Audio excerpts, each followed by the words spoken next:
Liz is amazing, and she's been part of this church for a good sort of 2 centuries or so, and at least, or certainly the amount of work she's done in the church. Actually, I don't know how many different things she's done in the church, and when I came, she was the treasurer of the church, and she just given and served, and you're amazing, Liz. Like, I'm a plodder.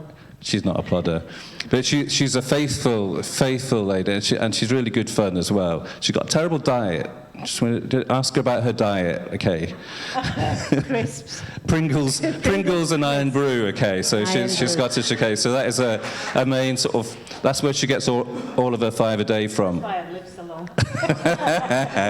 So Liz, tell us how you became a Christian and what difference it's made to you. Well, I always thought I was a Christian, even though I was Roman Catholic. I've always believed in God, and I've always been brought up to do right from wrong. So I automatically thought I was a Christian until I came to church here. And then things changed. And then I knew what God was. And I knew of him, but I wasn't in him. And how did you get to know him then, personally? It was one night when I really was at my lowest. I tried to commit suicide. And I prayed out to God for all I was worth. My daughter told me to do that. So, of course, I always do what she says. So I prayed for all my worth to accept me into his life. And if I was there in the morning, I would give my life to him. And I was there in the morning, and I gave my life to him. Wow. And what difference has that made in your life? The difference was amazing right from the start. It made me fully understand who God was and what he was doing, and that he was helping me with all the hurt that would bypass me. Right, and has it been as a Christian? Has it been an easy road as a Christian? No. Oh, no. I'm not. I'm on to my 3rd marriage, aren't I? So it's not been an easy way, but it's gave me patience. But I don't pray for it too often.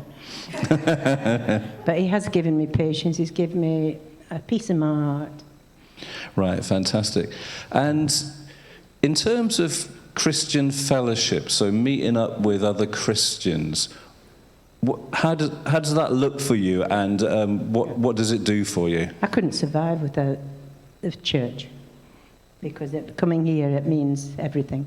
Whether it's just walking on a Sunday, or open doors, or connect group, there's always something. And you just feel as if you're part of the family. We're all part of the family, so that's what it means to me. So I had to work quite closely with Liz when she was the finance officer. Did I ever say anything that upset you or annoy you at any point during that time? Oh, yes. One that springs to mind, he called me a chav. I called her a chav. Council House and Violent is what a chav is. So when I've said something and it's sort of... and he's in my diary. How have you managed to sort of deal with it? Like, you know, because obviously you love me and think I'm wonderful, don't you? Oh, of course. Yeah. So how do you work that out as a Christian when somebody says something or does something that offends you? Well, automatically it hurts you at first, but it all depends on the way it's said.